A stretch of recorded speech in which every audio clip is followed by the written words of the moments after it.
अस्सलामुअलैकुम वरहमतुल्लाहि वबरकातुहू। अऊज़ु बिल्लाहि मिनश्शैतानिर रजीम। बिस्मिल्लाहिर रहमानिर रहीम।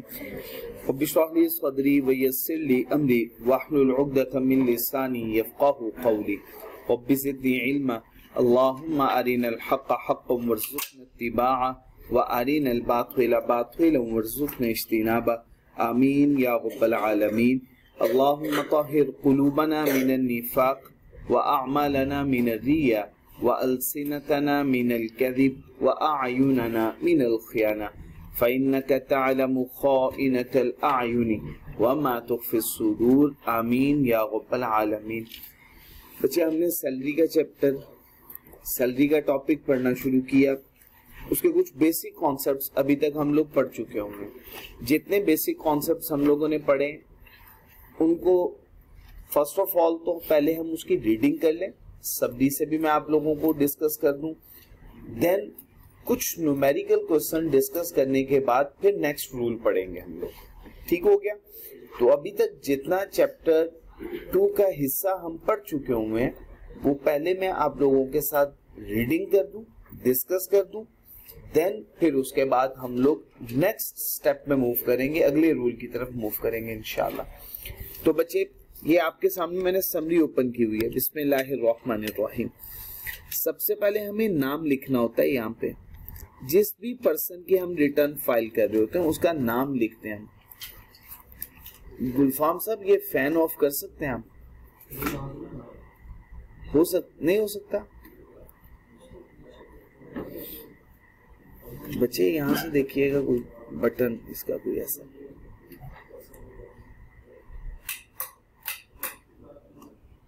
चलें, जज़ाकुमुल्लाह खैर, बारकल्लाह।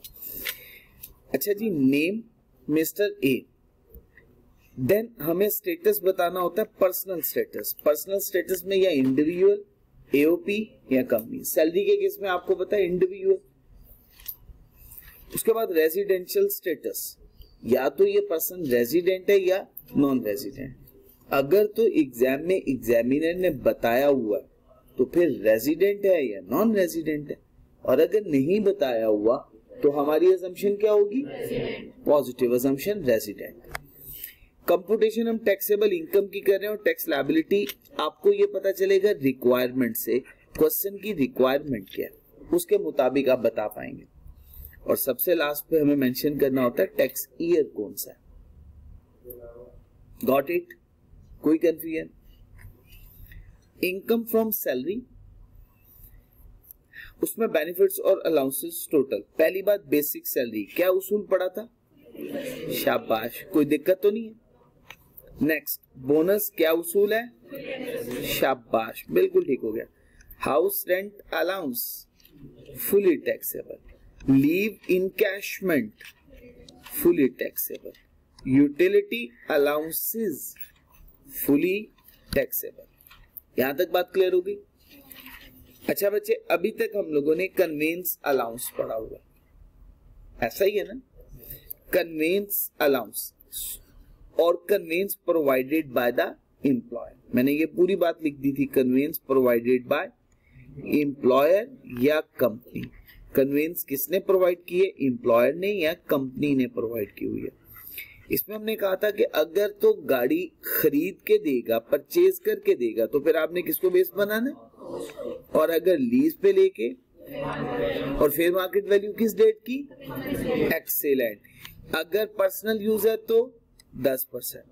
अगर दोनों पर्पस है, ऑफिशियल भी है प्राइवेट भी है, और अगर सिर्फ ऑफिशियल है, शाबाश, दोनों केसेस में सेम ये अमाउंट हमारी होगी टैक्सेबल अमाउंट। कोई दिक्कत तो नहीं बच्चे? यहां तक फुल लेंथ चैप्टर से मैं कुछ चीजें आपके साथ डिस्कस करता हूं। बिस्मिल्लाहिर्रहमानिर्रहीम। सैलरी टैक्सेबल होगी किस बेसिस पे? कोई मुश्किल बात तो नहीं है। दो बेसिस पड़ी थी ना, एक है अक्रूवल और दूसरी सैलरी। कैसे टैक्सेबल होती है? रिसीट का मतलब क्या है अभी हमने ये नहीं पढ़ा, इसे कहना है एक्सेप्शन। अपनी किताब में भी लिख लीजिएगा, दो एक्सेप्शंस है कि सैलरी अक्रूवल बेसिस पे भी टैक्सेबल हो सकती है, हमेशा रिसीट पे नहीं होगी।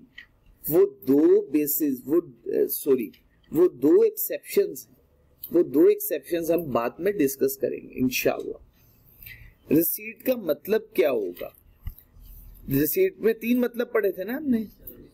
सबसे पहला actually received by the person, या applied on behalf of the person at the instruction of the person और अंडर एनी लॉ। आगे एग्जांपल गिवन है, रट्टा ना लगाइएगा इस बात को। रिटेन आपने सिर्फ इतनी बात को करना है, यहां से यहां तक आपने रिटेन करना है, ये रिटेंशन होगी आपकी। इससे आगे एग्जांपल गिवन है, उसको ना रिटेन कीजिएगा। और next made available to the person, इतना हिस्सा सिर्फ आपने रिटेन करना है। इससे आगे एग्जांपल है, वो सिर्फ अंडरस्टैंडिंग के लिए। कोई मुश्किल बात तो नहीं है, समझ में आ गई सब बातें?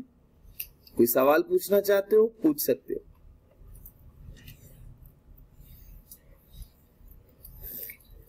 Definition of salary. Salary means exclusive या इंक्लूसिव? एक्सक्लूसिव। कोई भी अमाउंट रिसीव की एम्प्लॉय ने एम्प्लॉयमेंट के थ्रू, चाहे वो रेवेन्यू नेचर की हो या कैपिटल। क्या क्या चीजें उसमें शामिल है? पे, वेज, अदर रिम्यूनरेशन, लीव पे, लीव को इन कैश कर लेना, ओवर टाइम या बोनस या कमीशन, फी, ग्रेचुटी, रिटायरमेंट बेनिफिट या अनप्लीजेंट इन्वायरमेंट के अंदर वर्क करना, उसके लिए कुछ एडिशनल पैसे आपको मिल जाए। उसके बाद परक्विजिट्स। परक्विजिट होता है बेनिफिट इन काइंड, और इसमें क्या चीज भी शामिल होगी? रीइंबर्समेंट ऑफ एक्सपेंसेस भी शामिल होंगे। उसके बाद अलाउंसेस। अलाउंसेस का क्या मतलब हुआ? बेनिफिट इन कैश, उसमें cost of living, subsistence, rent, utilities, education, entertainment के एक्सपेंसेस या ट्रेवल अलाउंस वगैरह। हाँ, अगर कोई अलाउंस सिर्फ और सिर्फ ऑफिशियल ड्यूटी को परफॉर्म करने के लिए दिया गया, उसका कोई और मकसद नहीं, सिर्फ और सिर्फ क्या है, आपने क्या करना है, ऑफिस पर्पस के लिए, ऑफिशियल ड्यूटीज को परफॉर्म करने के लिए दिया गया, तो वो हो जाएगा एग्जाम, वो टैक्सेबल नहीं होगा। बाकी सारे का सारा 100% टैक्सेबल होगा, सवाए 1-2 बातों के, जैसा कि मेडिकल अलाउंस में जाके पढ़ेंगे, वो एक्सेप्शन है। उसके बाद बच्चे profit in addition to salary. उसके बाद पेंशन, ये रिटायरमेंट बेनिफिट आ गया या एन्युटी आ गई। और लास्ट पे एम्प्लॉई शेयर स्कीम। डेफिनेशन याद हो जाएगी, कोई दिक्कत तो नहीं है, रीडिंग भी हो गई जी बच्चे। नेक्स्ट, अभी डायरेक्टरशिप फी के बारे में हमने डिस्कशन नहीं की। परक्विजिट। परक्विजिट का क्या मतलब हुआ? परक्विजिट का मतलब है बेनिफिट, कोई भी ऐसा बेनिफिट जो किस सूरत में मिल रहा है? In kind. Benefit in kind, ऐसा बेनिफिट जो कि इन काइंड है, इन कैश नहीं है, उसे हम क्या बोलेंगे? परक्विजिट्स। परक्विजिट में बच्चे हमने सबसे पहले कहा था मोटर व्हीकल प्रोवाइडेड होली और partly for private use by an employ. Employer ने एम्प्लॉय को गाड़ी दी इस्तेमाल के लिए, वो ऑफिशियल के लिए इस्तेमाल करेगा 100% या ऑफिशियल के लिए और पर्सनल के लिए करेगा पार्शली, या हो सकता है सिर्फ और सिर्फ पर्सनल यूज में लेके आया। तो 3 केसेस पढ़े थे ना, तो ये तो हमने डिटेल में ये कॉन्सेप्ट पढ़ चुके होंगे। कोई दिक्कत, कोई कंफ्यूजन? यहां तक अभी तक जितना चैप्टर पढ़ा उसकी रीडिंग कुछ हद तक हो गई। एक उसूल है, उसकी रीडिंग पहले करवा दूं, फिर उसके बाद हम इसकी कुछ एग्जांपल्स डिस्कस करते हैं, देन उसके बाद हम नेक्स्ट उसूल पढ़ेंगे और साथ ही साथ उसकी रीडिंग भी करते चले जाएंगे। ये देखिएगा, ये 6.2 रूल है, पेज नंबर आपकी किताब का है 34। अब साथ साथ नोट भी करते जाइएगा, अब किताब के साथ साथ मैं रीडिंग करूंगा, ठीक हो गया? अब उम्मीद है टेक्स्ट समझ आना शुरू हो गया। हाँ, if a conveyance is provided, अगर कन्वेंस प्रोवाइड करे, कौन प्रोवाइड करे? किसको? एम्प्लॉय को। तो एक वैल्यू इंक्लूड की जाएगी एम्प्लॉय की टैक्सेबल सैलरी इनकम में। क्या मतलब हुआ? अगर एम्प्लॉयर ने एम्प्लॉय को इस्तेमाल के लिए कोई ना कोई कन्वेंस प्रोवाइड कर दी, गाड़ी कुछ भी प्रोवाइड कर दिया कन्वेंस के लिए, तो एक खास अमाउंट टैक्सेबल इनकम में शामिल करनी है, वैल्यू शामिल करनी है। वो वैल्यू कितनी शामिल करनी है? उसके लिए हमें वर्किंग करनी पड़ती है। वर्किंग कैसे करेंगे, ये नीचे उसूल गिवन है। पहली बात, अगर पार्टली पर्सनल और पार्टली फॉर ऑफिशियल यूज हो, ठीक हो गया। हमने दो उसूल पढ़े थे। हमने रेट क्या यूज करना है, अगर तो खरीद के दी तो कॉस्ट का, यही बोला था ना। अच्छा, अगर लीज पे दी तो 5%, लेकिन किसका, शाबाश, और वो किस डेट पे, एक्सीलेंट। पूरा उसूल हो गया। अब भूलेंगे तो नहीं, याद हो जाएगी ये बात। अच्छा, समरी में भी मैंने आपको पढ़ के बता दिया, बहुत सिंपल वे में लिखा हो। अच्छा, अगर सिर्फ पर्सनल यूज हुआ तो फिर कितना परसेंट रेट यूज करना, दोनों केसेस में 10%। अगर परचेज करके दिया तो देखे ना, परचेज हुआ तो फिर किसका लेना है, कॉस्ट का। और अगर लीज है तो फिर, और वो किस डेट पे, एक्सीलेंट। कोई मुश्किल बात तो नहीं है। अच्छा, अगर फिर ये नोट जो लिखा हुआ है ना, ये नोट आपके लिए एग्जाम पॉइंट ऑफ व्यू से नहीं है, जस्ट आपने इसकी रीडिंग करनी होती है। इसके अलावा इसको दोबारा नहीं पढ़ने की जरूरत। कहता है fair market value commencement date पे आपने कंसीडर करनी है, लेकिन इसमें क्या चीज शामिल नहीं होनी चाहिए। जब लीज पे कोई चीज ली जाती है ना, तो उसमें इंस्टॉलमेंट्स पे की जाती है। क्या पे की जाती है, इंस्टॉलमेंट। दो चीजों का मजमुआ होता है साकिब साहब। एक होती है अमाउंट प्रिंसिपल, एक अमाउंट किसकी है, प्रिंसिपल, और दूसरी हमारा दौरा कुरान चल रहा है। दौरा कुरान सुबह फजर के बाद बहुत खूबसूरत अंदाज में कारी साहब बताते हैं, बहुत प्यारे अंदाज में। उन्होंने बताया कि अल्लाह रब्बुल इज्जत का उसूल है। अल्लाह रब्बुल इज्जत ने कहा, अगर तुम अल्लाह के रास्ते में सदका, खैरात या ज़कात देते हो तो उससे माल बढ़ता है। अब देखो, अल्लाह की बात पे हमें यकीन है, हमने मानना है। बज़ाहिर देखा जाए, हम अगर अपने माल से, मेरे पास 100 रुपए है, उसमें से मैं 50 रुपए सदका दे देता हूँ, मेरा माल अब बाकी कितने का रह गया, 50। लेकिन अल्लाह ने कहा है, अल्लाहुम्मा आती मुनफिकन नफकन, आप खर्च करेंगे तो फरिश्ते दुआ करते हैं अल्लाह इसको और दे। अल्लाह माल में बरकत दे देता है, और ज्यादा आ जाता है। बज़ाहिर लग रहा है कि माल कम हो जाएगा, लेकिन अल्लाह इसको और बढ़ाएगा। ठीक हो गया। अच्छा, अब दूसरी तरफ इसकी वजह से माल बढ़ता है, कम होता है, बढ़ता है बज़ाहिर, लेकिन अल्लाह रब्बुल इज्जत ने कहा इससे बाज आ जाओ, इससे माल कम हो जाएगा। अब बज़ाहिर तो ये तो आपको बेनिफिट दे रहा है, लेकिन जब अल्लाह ने कह दिया तो बात माननी पड़ेगी। फ़इल्लम तफ़अलू फ़अज़नू बिहर्बिम मिनल्लाहि व रसूल। 4-5 रोज पहले एक साहब थे, उन्हें मैंने एक काम, बहुत लंबी चौड़ी बात तो डिस्कस करने का फायदा नहीं है, किसी काम के हवाले से इस्लामिक पॉइंट ऑफ व्यू से मैंने काम करने के लिए कहा, नहीं माने, बहुत गुस्से में आ गए, गुस्से में आ गए। लैपटॉप पे काम कर रहे थे, जल्दी से उठे, लैपटॉप को बंद किया, चले गए। उसके बाद कुछ रोज के बाद जब वो दोबारा मेरा इंटरेक्शन हुआ तो वो काम किया, तो मेरे से पूछा किसी ने कि ये कैसे पॉसिबल हुआ, ये काम पे मजबूर हो गए, ये कैसे काम कर लिया इन्होंने। तो मैंने जवाब दिया, मैंने कहा अल्लाह ने हिदायत दे दी।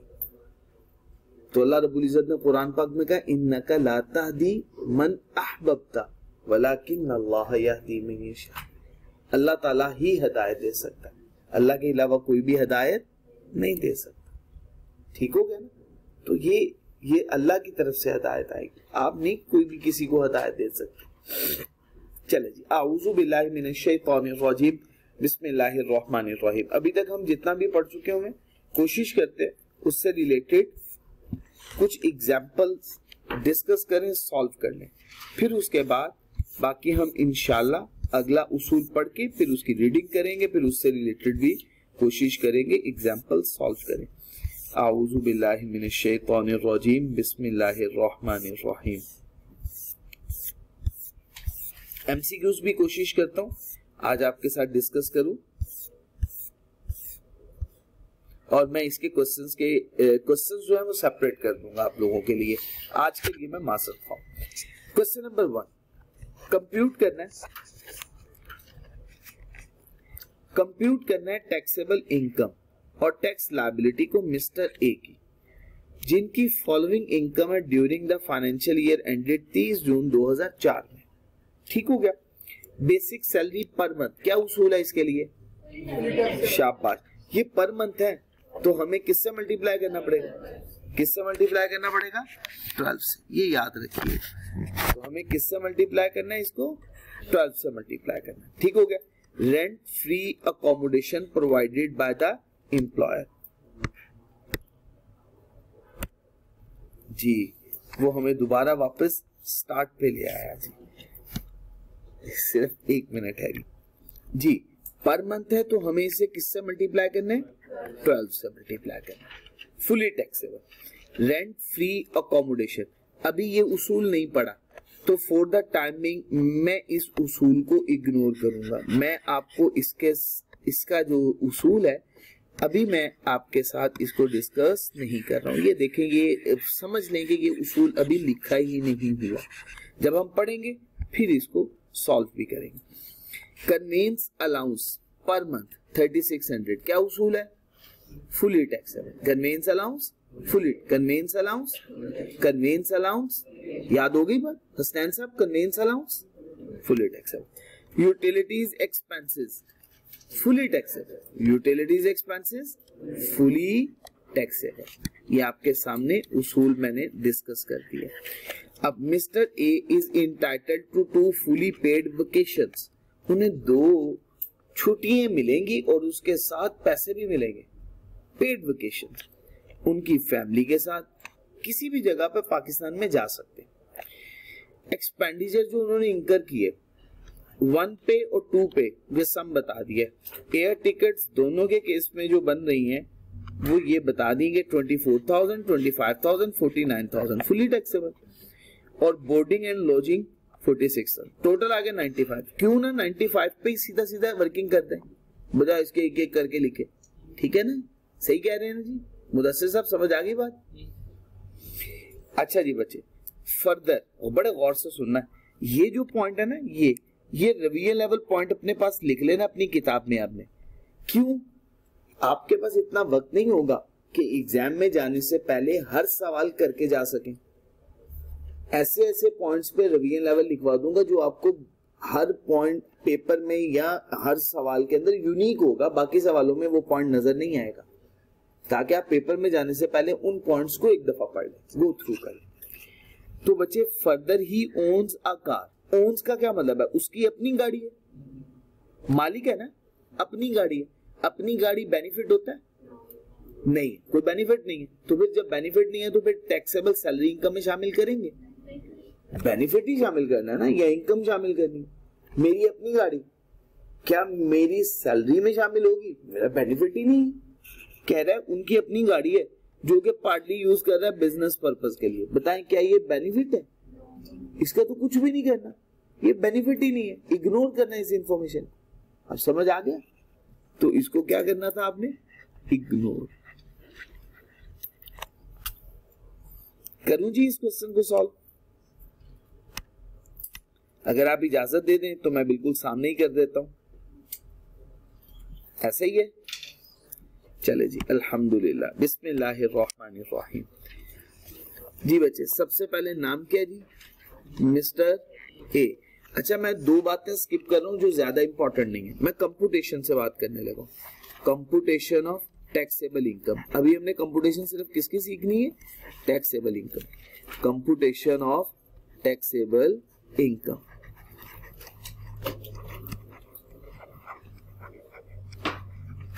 अच्छा बच्चे, next tax year. Tax year कौन सा बच्चे? 2024। कोई दिक्कत? इंफॉर्मेशन बच्चे हम लिख रहे हैं रुपीस में, और हेड क्या है? इनकम फ्रॉम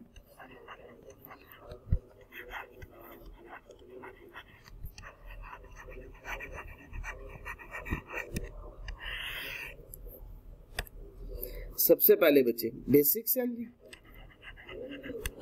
एक एक लाइन छोड़ के लिखना है आप लोगों ने। देखो बच्चे, 30,000 इसको मल्टीप्लाई करें 12 से, 300 एंड शाबाश, एक्सीलेंट, 360,000। कोई दिक्कत? उसके बाद बचे convince allowance.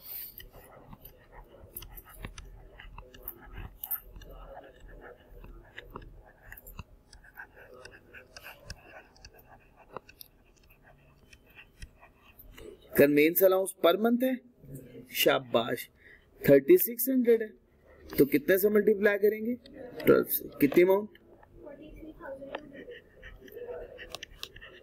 Fully taxable.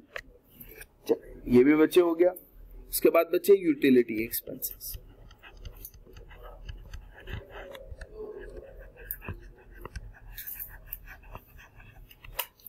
Per month है कि टोटल है?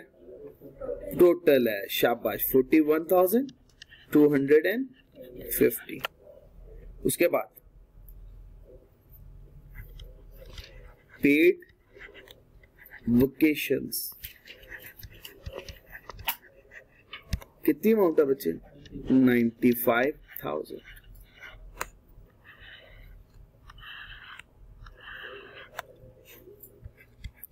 कौन सी अमाउंट बच्चे कैलकुलेट होगी? टैक्सेबल सैलरी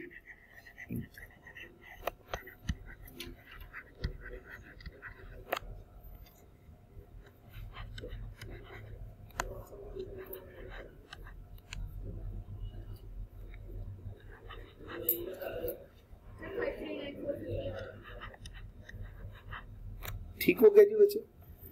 यहां तक कोई दिक्कत तो नहीं है बच्चे?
जी बच्चे नोट कर चुके हूं?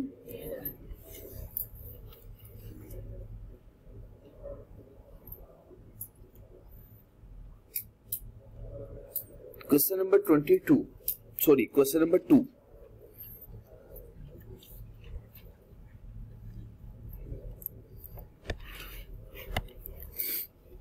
मिस्टर ए मैनेजर फाइनेंस है मल्टीनेशनल कंपनी में। उसने फॉलोइंग सैलरी और बाकी बेनिफिट्स रिसीव किए during the year tax year 30 June 20x8 में। बेसिक सैलरी पर मंथ क्या? 35,000। कितने से मल्टीप्लाई करेंगे? और मल्टीप्लाई करने के बाद जो भी फिगर है क्या उसूल होगा? Fully excellent, fully bonus, fully excellent, बिल्कुल ठीक। इसको 12 से ना मल्टीप्लाई कीजिए, कोई पर मंथ नहीं है। हाउस अलाउंस पर मंथ कितने से मल्टीप्लाई करना है? और उसके बाद क्या उसूल होगा? शाबाश। Utilities allowance per annum, per annum, बिल्कुल ठीक, फुली टैक्सेबल। बात क्लियर हो गई? एम्प्लॉयर को प्रोवाइड की गई है 1300 सीसी कार, इसको अंडरलाइन करने की जरूरत ही नहीं है, इससे कोई फर्क नहीं पड़ने वाला। ऑफिस एंड पर्सनल, इससे फर्क पड़ने वाला है, रेट पता चलेगा हमें। कॉस्ट कार की कितनी है, ये बात क्लियर हो गई? यहां तक कोई दिक्कत तो नहीं है? सब बातें क्लियर है? मेडिकल की फैसिलिटी का अभी हमने उसूल नहीं पढ़ा, एंड मेडिकल फैसिलिटी वो भी मैं इग्नोर कर रहा हूं। बात क्लियर हो गई? अच्छा जी, कंप्यूट करें टैक्सेबल इनकम। सिर्फ टैक्सेबल इनकम, टैक्स लायबिलिटी तो भी हमने कैलकुलेट करनी सीखी नहीं, कल सीखेंगे इंशाल्लाह, तो ये भी बात छोड़ देते। करें सॉल्व? चलें जी, अल्हम्दुलिल्लाह जी। बिस्मिल्लाहिर्रहमानिर्रहीम। बच्चे जी सबसे पहले इसका नाम क्या है जी? Excellent, mister A. दो बातें मैं स्किप कर रहा हूं और इंपॉर्टेंट बात लिखने लगा हूं। कंप्यूटेशन हमें किसकी करनी है बच्चे? Taxable income. आज मैं सिर्फ टैक्सेबल इनकम की वर्किंग करवा रहा हूं ताकि न्यूमेरिकल सॉल्व करना आपको समझ में आ जाए। Tax year 20x8। कोई दिक्कत? इंफॉर्मेशन किसमें? रुपीज में। और हेड कौन सा है हमारा? Income from salary.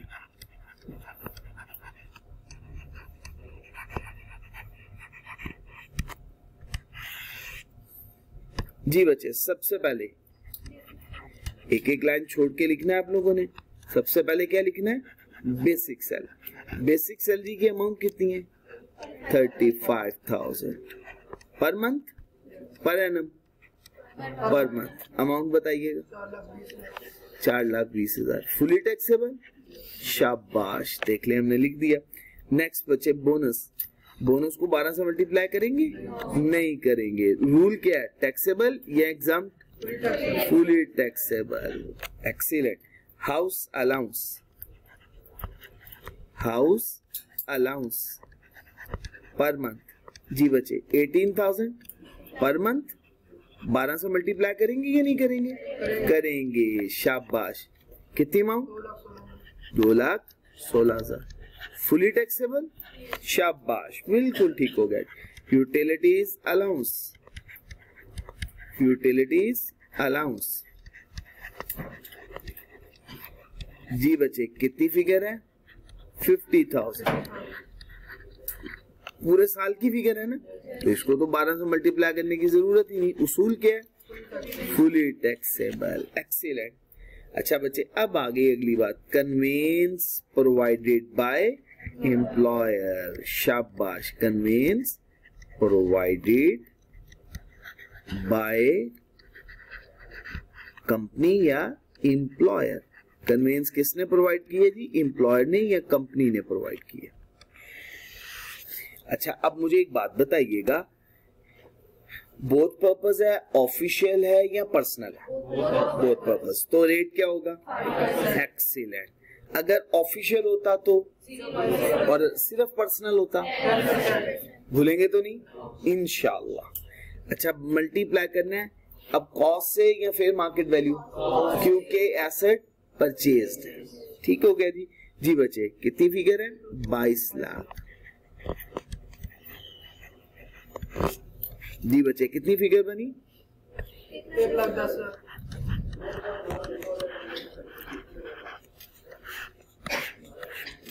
टोटल बच्चे टैक्सेबल सैलरी इनकम।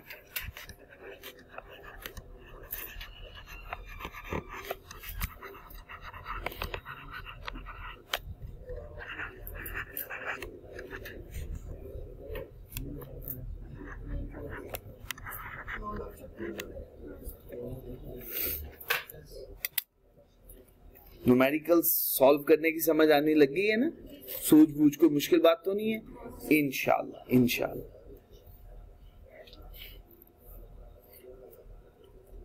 अच्छा बच्चे एक छोटी सी एक्सरसाइज करवाने लगा हूं मैं आपसे। एग्जाम में क्वेश्चन आ गया, उसने कहा बताओ पर मंथ इसकी सैलरी में से कितना टैक्स डिडक्ट किया जाए।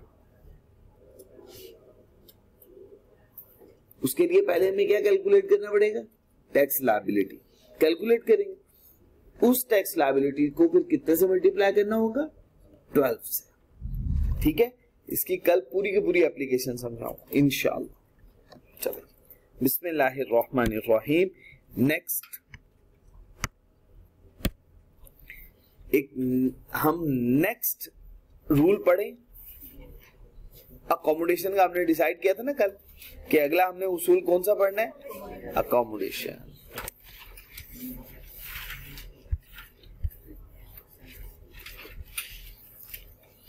ये तो हमने समरी बनानी जो शुरू की थी वही वाली है।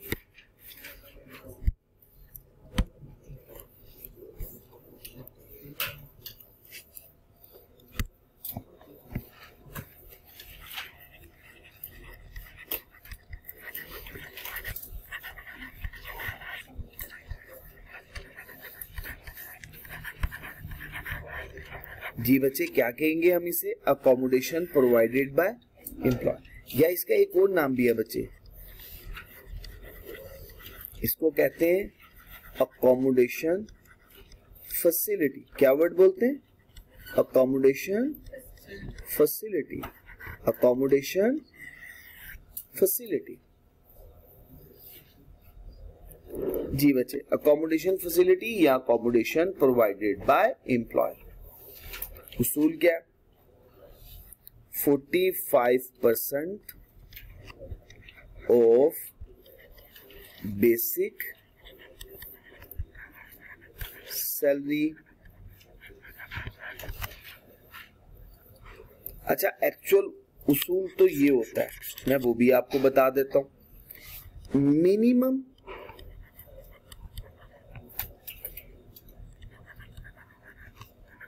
टाइम स्केल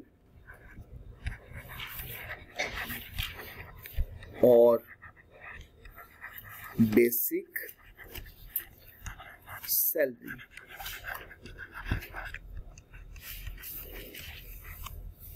और फेयर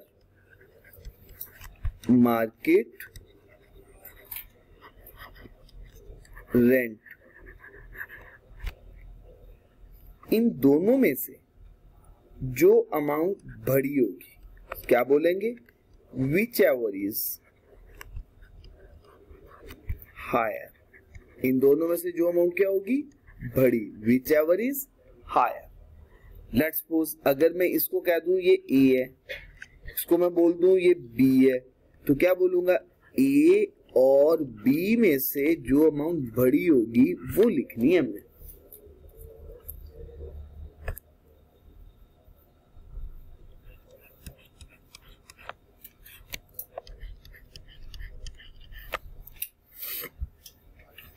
अब आप लोगों ने एक बात समझनी है, बेसिक सैलरी का आपको पता है, मिनिमम टाइम स्केल के कॉन्सेप्ट को समझ लें, फिर इस रूल को बहुत अच्छे से समझाऊंगा। अच्छा बच्चे, गवर्नमेंट मुलाजिमीन के केस में होता इस तरह से है कि उनका एक टाइम स्केल होता है। जैसे फॉर एग्जांपल कह दिया जाता है 35,000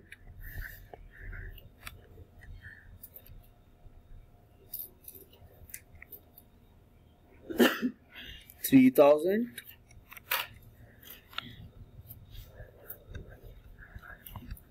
50,000, इस तरह से स्केल मेंशन होता है। अच्छा, अब इसमें 35,000 को कहते हैं मिनिमम पे, 30,000 होगा इंक्रीमेंट,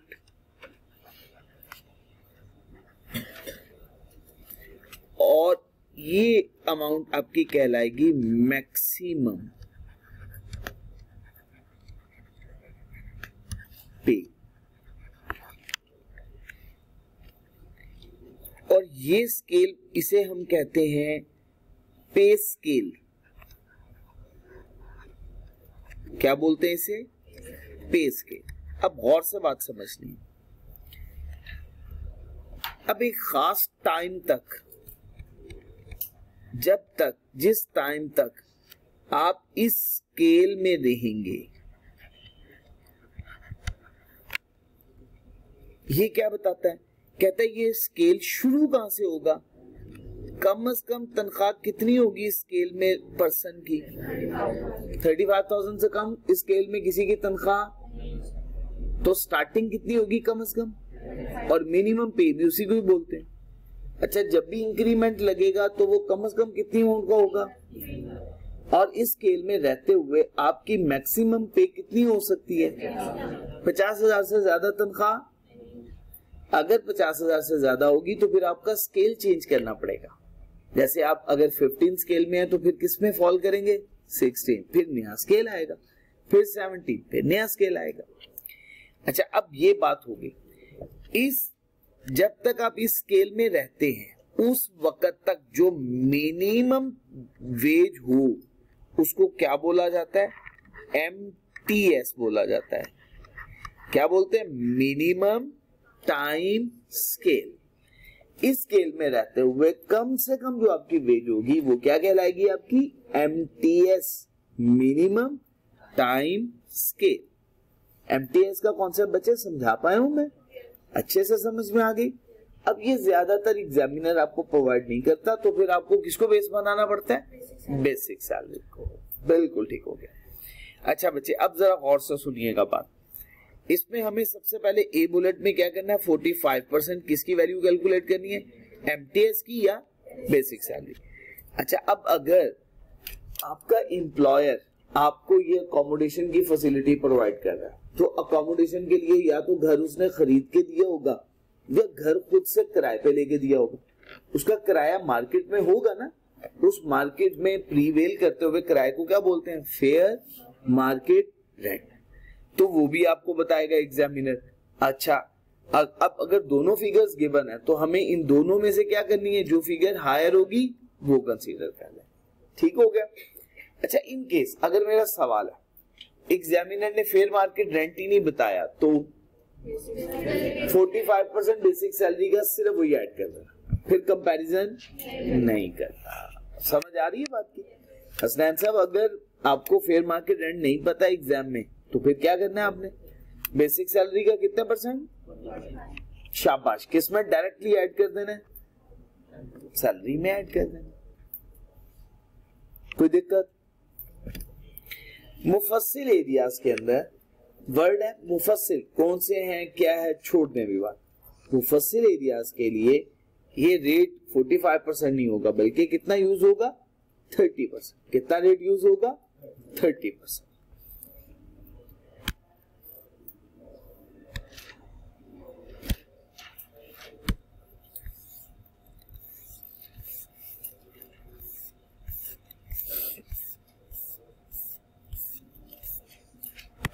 जी बच्चे, बिस्मिल्लाहिर्रहमानिर्रहीम। Accommodation provided by the employer. Rule 4, अगर वैल्यू अकोमोडेशन की प्रोवाइड कर दे एम्प्लॉयर, तो आपने वैल्यू क्या कंसीडर करनी है? Equal to the amount that would have been paid by the employer in case such accommodation was not provided. आपने कम से कम वो अमाउंट कंसीडर करनी है कि अगर वो अकोमोडेशन ना देता, आपको उसके बदले में अमाउंट पे करता, तो कम से कम वो अमाउंट लेनी है। वो क्या अमाउंट पे करता? Fair market rent. शाबाश। Value taken for this purpose shall not be less than, किससे कम नहीं हो सकती? किसके? 45%। तो MTS के। और द अगर टाइम स्केल मेंशन, अगर टाइम स्केल मेंशन है तो किसका 45% लेना है? मिनिमम टाइम स्केल का। और अगर टाइम स्केल मेंशन नहीं है तो? शाबाश। बात क्लियर हो गई थी बच्चे? यहां तक कोई कंफ्यूजन तो नहीं है? अगर दोनों गिवन है तो विच एवर इज हायर, और अगर दोनों नहीं गिवन तो 45% ऑफ MTS और 45% of basic salary, whichever is higher. अच्छा, अगर हाउस रेंट अलाउंस दे चुका हुआ है, तो हाउस रेंट अलाउंस के लिए तो अभी रूल पड़ा, भी सवाल हल करके है, वो क्या होगा? फुली। उस केस में आपने 45% वाला रूल अप्लाई नहीं करना। अच्छा, दूसरे नंबर पे अगर मुफस्सिल एरियाज हुए तो फिर 45% रेट नहीं होगा, बल्कि उसकी जगह पे कौन सा रेट यूज करना है? कोई दिक्कत, कोई कंफ्यूजन तो नहीं है? चलें जी बच्चे, यहां तक सब बातें क्लियर है। और fair market rent of the accommodation if any given in the question, अगर फेयर मार्केट रेंट क्वेश्चन में गिवन है, the amount that would have been paid in case such accommodation was not provided, फिर ये amount वो समझी जाएगी कि अगर अकोमोडेशन ना दे तो ये अमाउंट वो देगा। ये समझ आ गई ना फेयर मार्केट रेंट? ये उसूल मैंने भी आपके साथ डिस्कस किया।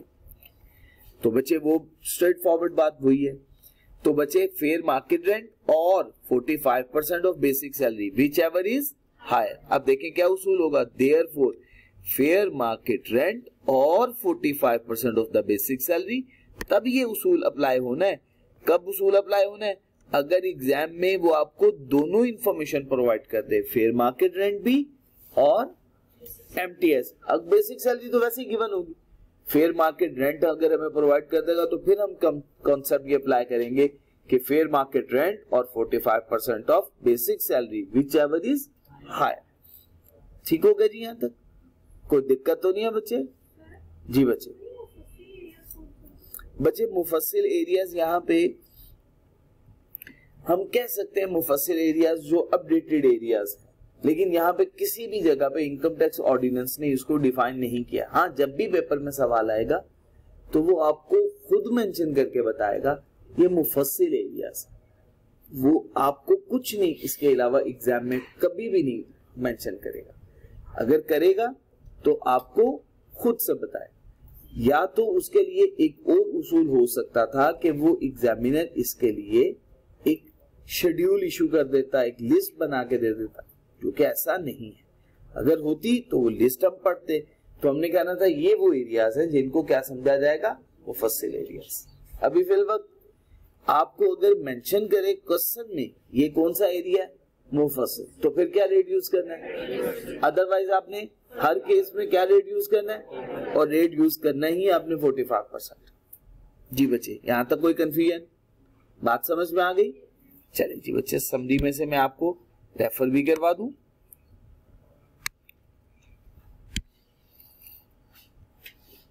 अकोमोडेशन के केस में बच्चे ये देखिएगा, अकोमोडेशन 45% ऑफ, या बच्चे, और दूसरे नंबर पे फेयर मार्केट या एक्चुअल मार्केट रेंट या fair market whichever is, इन दोनों में से जो अमाउंट होगी वो क्या बन जाएगी, टैक्स।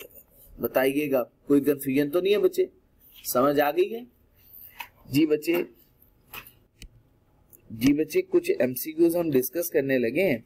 बिस्मिल्लाहिर्रहमानिर्रहीम। Salary is taxable on receipt basis. जो टर्म रिसीट है उसको डिफाइन किया जा सकता है इनकम टैक्स ऑर्डिनेंस में इस तरह से, actually received by the employer. ठीक बात है या गलत? Applied on behalf of the employ at the instruction of the employ और अंडर एनी लॉ, ये भी ठीक है। और लास्ट में मेड अवेलेबल, ये भी ठीक है। तो कौन सी ऑप्शन हुई? All of the above.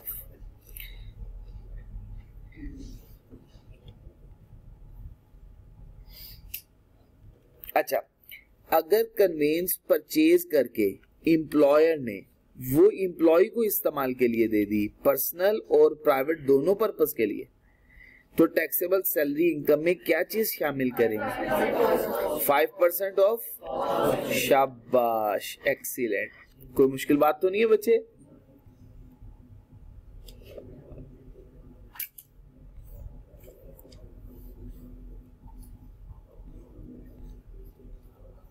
अच्छा बच्चे, परक्विजिट्स में कौन सी अमाउंट शामिल है? परक्विजिट बोनस अलाउंस होता है या परक्विजिट अलाउंस? ये तो नहीं है। Overtime, extra amount to enter into employment agreement. अच्छा, ये तो सैलरी के अंदर शामिल हो जाता ना, बेसिक पे, वेज, रिम्यूनरेशन, फी, वर्क, ये सब बातें उसमें आती थी। बोनस भी उसमें आ जाता है, ओवर टाइम भी उसमें फॉल कर जाता है। Benefit of company maintained car, ये है परक्विजिट। शाबाश।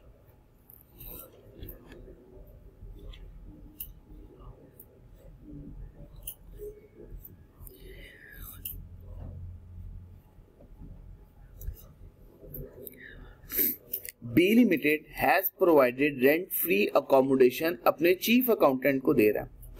टैक्सेबल वैल्यू इस बेनिफिट की लेस देन नहीं हो सकती।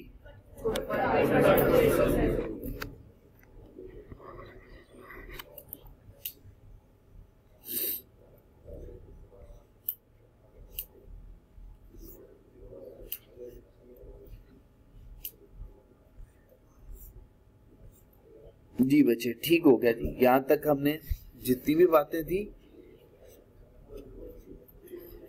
अभी तक पढ़ ली। कल इंशाल्लाह इससे आगे स्टार्ट करेंगे, और कल हमने जिस उसूल से बात शुरू करनी है वो उसूल होगा मेडिकल फैसिलिटी। इसके जितने भी केसेस हुए मैं ट्राई करूंगा मैं आपके साथ सारे के सारे डिस्कस करूं, और उसके बाद मैं फिर आपको इंशाल्लाह कुछ क्वेश्चंस की प्रैक्टिस भी कराऊं। जितना मैं पढ़ा चुका हूं कोशिश कीजिएगा रिकॉल जरूर करके आइएगा। जज़ाकुमुल्लाहु खैर। अस्सलामु अलैकुम व रहमतुल्लाहि व बरकातुहू। सुब्हानकल्लाहुम्मा व बिहम्दिका अशहदु अल्ला इलाहा इल्ला अंता अस्तगफिरुका व अतूबु इलैक।